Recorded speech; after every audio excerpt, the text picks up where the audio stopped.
So this is a phone I was eagerly waiting for I believe that this was a perfect opportunity for Google to position the Pixel 8 Pro as an ideal contender against the iPhone Pro models. But now I believe it's a missed opportunity. I mean, this is still a solid phone, has great hardware and has a lot of AI magic going for it, but it's the pricing that has really put me off. So what do we have here? Does this phone really warrant a price tag of rupees 1 lakh? Let's have a look. First of all, this is nicely built, a premium smartphone. The design is not necessarily unique, but definitely different from other Android phones. The metal bar running from the center is synonymous to the Google Pixel phones now. And the glass back is now frosted, not glossy. It gives a very good in-hand feel. The phone is less slippery, and it's also important because this is a big and heavy phone. Also, the finish ensures that the phone doesn't catch too many fingerprint smudges. I personally found the other blue color variant of the phone really good. This black one here is rather dull and boring. Otherwise, the phone is IP68 rated for water resistance. It will keep it safe from rain and spilled drink.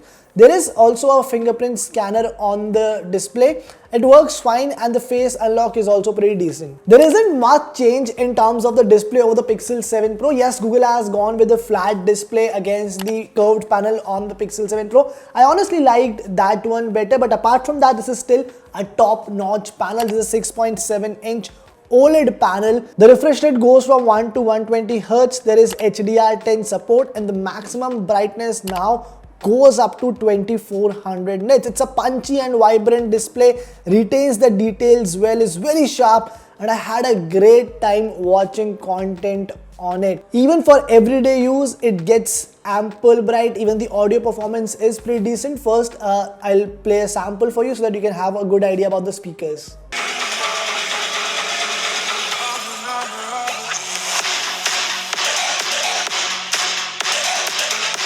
मैं देख कर अभी भी मतलब कितना time भाई full मैंने ना इस चक्कर में मैंने रॉकी और रानी देखी थी आई थिंक मूवी के 3rd वीक में. Now these aren't the loudest speakers, and that's the problem because I believe both the Samsung Galaxy S23 Ultra and the iPhone 15 Pro models offer better audio experience. So again, justifying the price here becomes a little difficult. It's the performance which bothers me the most. Now Google has gone with its latest Tensor G3 chip and it's very underwhelming. I'll start with the benchmarks. The Antutu scores aren't that great. We usually get these sort of scores on affordable flagships. Both the Samsung Galaxy S23 Ultra and iPhone 15 Pro and Pro Max scored almost 40 to 50% higher on Antutu, and that there is a problem. Even on Geekbench 6, these scores aren't the ones that you usually associate with an expensive phone, and this is a major problem because every time I try and throw something at this phone, it starts heating, be it gaming, multitasking. Even while clicking a lot of pictures, I noticed that the phone was getting really warm. But apart from that, you can also see that the phone always takes a lot of time to process even the basic tasks. And because Google has like a lot of AI features on this phone, which I'll talk about later, but each of these changes and edits take visibly longer than expected to complete, and it doesn't really make for a very good overall experience. In general, the Pixel 8 Pro is smooth, the Android 14 is lag-free, apps open without a delay, and even gaming on the phone wasn't bad at all. One interesting addition this year is the inclusion of a temperature sensor. Now it doesn't work for humans, but what it does, it allows you to take the temperatures of any drinks or any other stuff before consuming it, and it worked very well for me. Apart from that, one major announcement Google made this year is that you're getting 7 years of software support on this phone.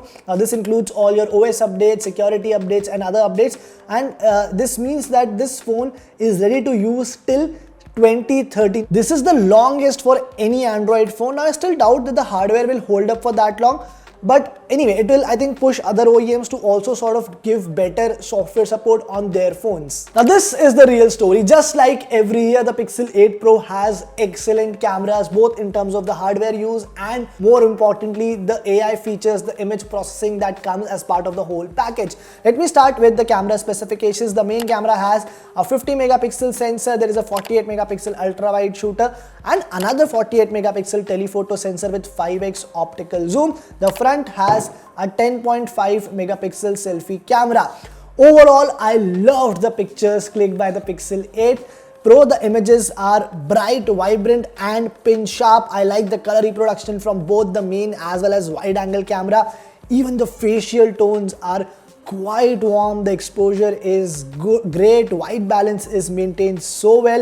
And I think the night mode has improved a lot from what I saw on the Pixel 7 Pro. Some of these images clicked in low light and at night are sharp, even in very challenging light conditions. And you know that a lot of it is because of the heavy image processing happening at the back end, because you can like visibly see it there. Every time you click a picture, the phone takes a couple of seconds to process and give you the final result, and the final result is very different from what you actually saw at the beginning. It's good for casual photographers, but I think a lot of passionate photographers would still prefer the iPhone 15 Pro, which allows you to click more natural images. Now coming to the 5x optical zoom lens, it can take decent pictures in daytime, but the results are not so great at night. The front camera is also good. It takes great pictures in sunlight, and I prefer the colors and facial tones over other phones. However, what makes the Pixel phones great for photography are the bunch of these different unique AI and other features that come as part of the whole software experience. Some of them are within the camera app, some of them are a part of the Google Photos app, where you can go and make changes in these pictures later on. I want to talk about a few of these interesting features, one of which is best take. So now what happens if I am clicking a set of pictures with similar people in those pictures posing in a similar way. For example, I have this picture of Ankita and Imam.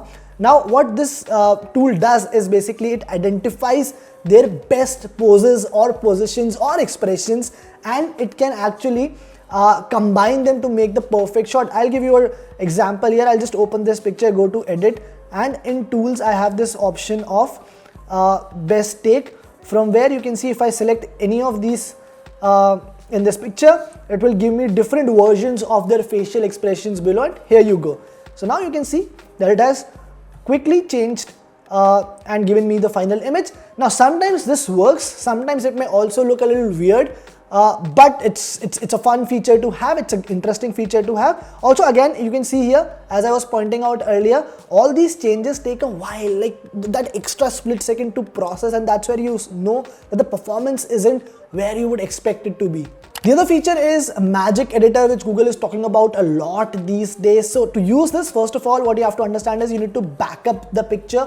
Any picture in your phone's local storage, you cannot use the Magic Editor with it. So once you back up the picture, what you can do is you can remove anything from that particular frame. You can move that person within the frame, make different changes to it, and it's again a great feature to have. Now I've used both these features over the last couple of weeks, and what I can tell you is that the results aren't bad. In fact, in some cases these are really good, but they are still not as precise as some of the professional photo editing tools like a Photoshop. Also, there are a few challenges, like for example, if you have to use the best take feature, you have to click at least 6 pictures in similar poses. Now I don't think that a lot of people would end up clicking similar pictures, like 6 shots of similar pictures, because let's say if I'm out with my friends, we'd rather take 1 to maybe 3 pictures posing in a similar way. So if I'm not taking 6 pictures, the phone will not detect those images and will not give you the option to use best take. So I think with time, Google will have to probably refine these features and make for a better experience. Anyway, for now, these features are still fun to use. दोस्तों ये video 4K 60 FPS में shoot कर रहा हूँ rare camera से. देख सकते हो स्टेबलाइजेशन कितना बढ़िया है, और ओवरऑल आई थिंक जो कलर्स भी यहाँ पर आ रहे हैं, डिटेलिंग है. थोड़ा सा ये पेड़ मुझे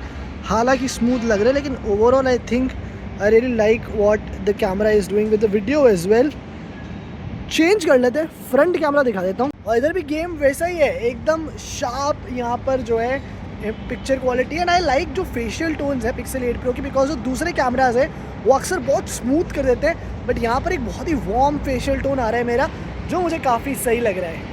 The battery backup on this phone isn't that great, but it's not bad either. What you're getting is a 5000 mAh battery pack, and from my observations, 2 hours of YouTube playback at 100% brightness consumed about 11% of battery, while 1 hour of gaming took about 13% of battery, which is almost at par with some of the other phones we have tested. The problem is that you're not getting a charger, plus the charging support isn't that great, so phone takes a lot of time to juice up from 0 to 100%. I have thoroughly used this phone over the last 2 weeks, and despite all these performance issues, I still believe that this is a very solid phone. You're getting a good design, great display, the software experience is amazing, and the software support in itself is great. But there are still two problems with the Pixel 8 Pro. One, I don't feel like this is a major upgrade over the Pixel 7 Pro, so I'll still be inclined to buy that one whenever it is available at a discounted price. Second, the pricing of this phone itself, as I mentioned right on top, is not so great. I mean, 1,10,000 rupees for a Pixel 8 Pro.